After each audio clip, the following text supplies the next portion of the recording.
Вы смотрите актуальное интервью в студии Надежда Саханская. Здравствуйте.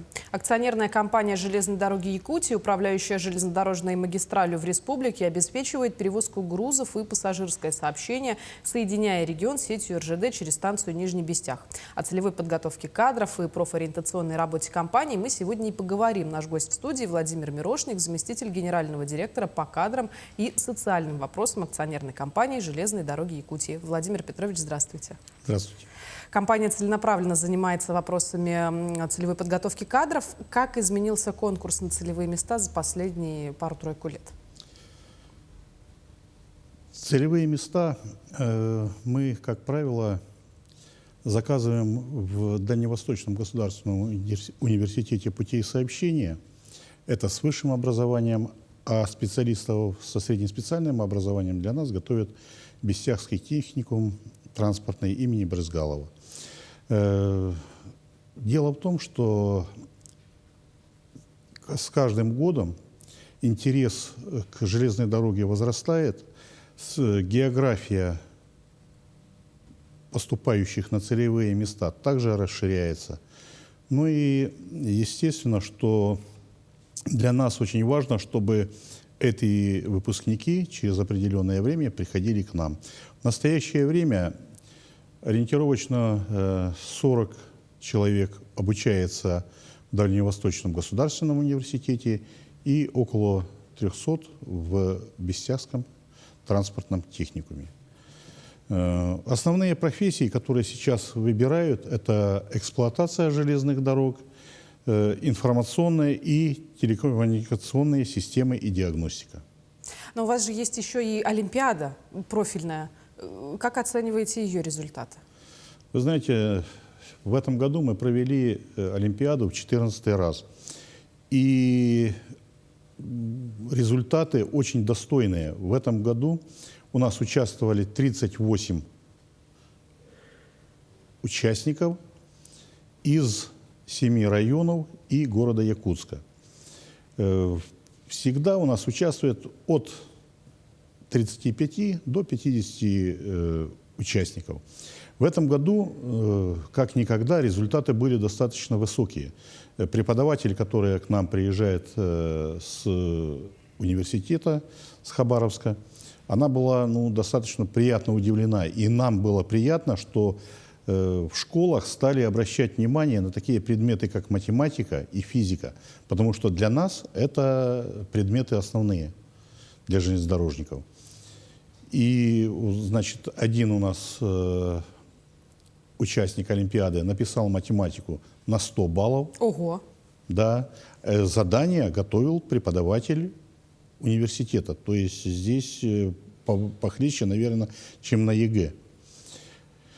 Ряд парней написали физику на 84 балла, 85 баллов.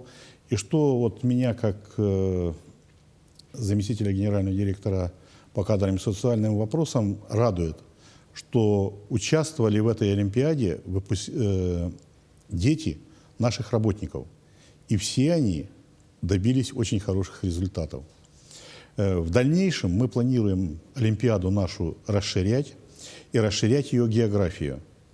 Потому что в основном сейчас участвуют это центральные районы, город Якутск, а мы планируем в ближайшее время это арктические районы. Мы понимаем, что эта логистика не очень удобна, но мы постараемся оплатить эти проезды для того, чтобы дети могли поступить в университет, закончить и учиться. В настоящее время у нас работают работники со всех районов республики. Это важно очень. А вот как вам кажется, с учетом того, что идут сейчас работы над проектом, например, Джелендамахе, у подрастающего поколения растет интерес к тому, чтобы освоить вот профессию в сфере путей сообщений? Я больше чем уверен, что интерес растет, потому что география сильно расширяется наша. И не только вот проект Джелендамахе, а и пассажирские перевозки, Владивосток, Иркутск, Благовещенск. Это все требует, конечно, подготовленных кадров, и молодежь, в принципе, очень заинтересована. Сегодня как раз проводился фестиваль, кадровый фестиваль.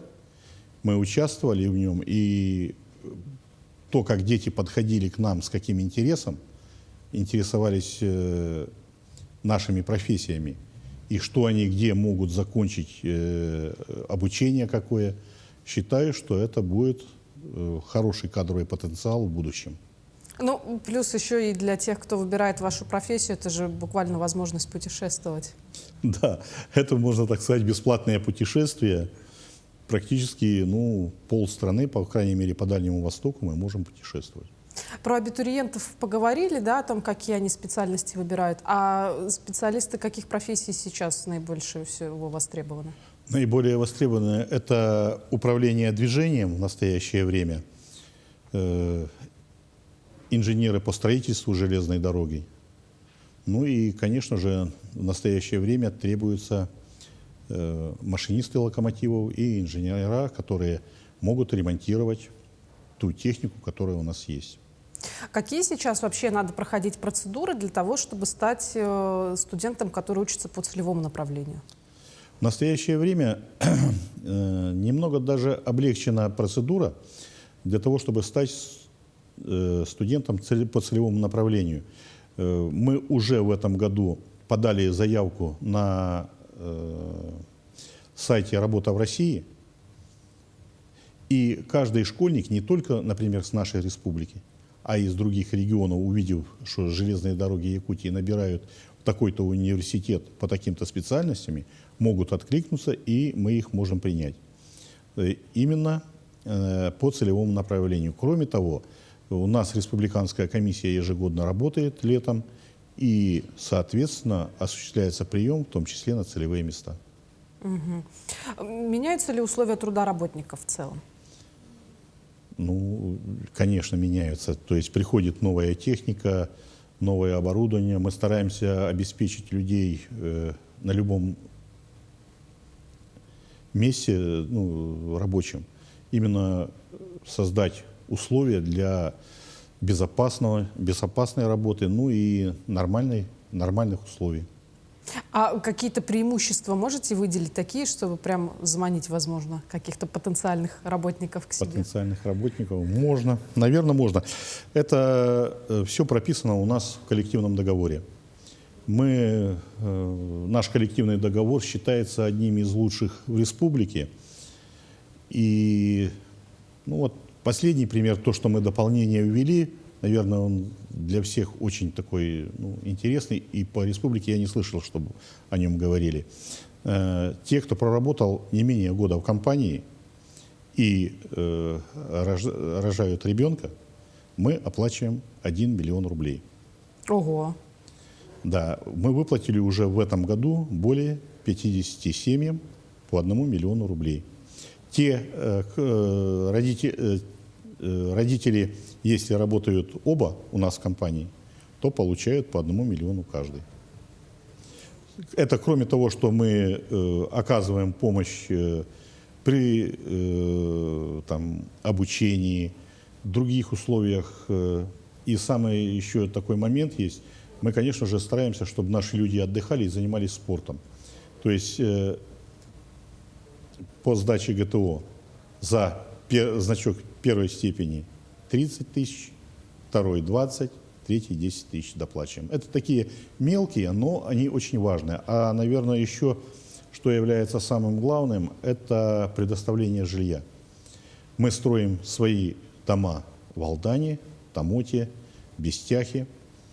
Планируется дом в Нейрюнгре. И мы стараемся обеспечить, в первую очередь, конечно, женатых, замужних работников жильем. Для всех остальных мы стараемся создать условия в общежитиях. Угу. Теперь я думаю вообще о том, ту ли специальность я выбрала, услышав, какие у вас есть преимущества. Да. Давайте поговорим о перспективах, которые могут случиться в ближайшем будущем. Будет ли расширение производства и развитие инфраструктуры? Ну, вы знаете, мы не стоим на месте от слова совсем. Стараемся развивать производство. И в ближайшем будущем мы планируем строительство железной дороги до Магадана.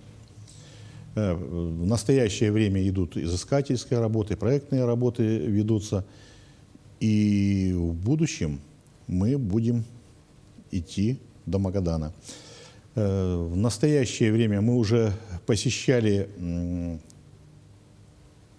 районы, которые идут по планируемой дороге.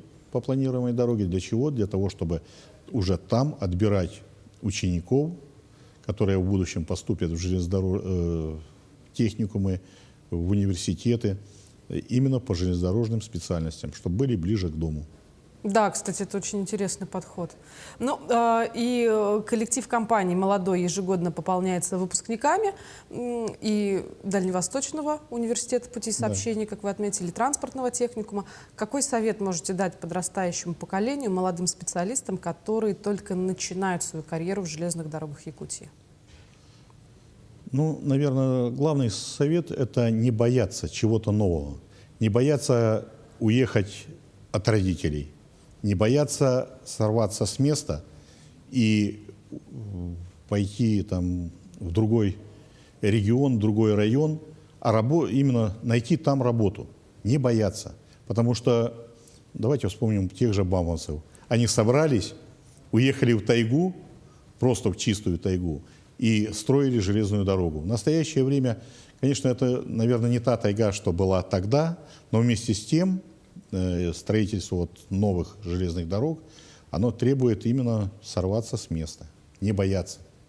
Не бояться оставить те комфортные условия, в которых мы все живем и стараемся жить, а именно создавать эти комфортные условия.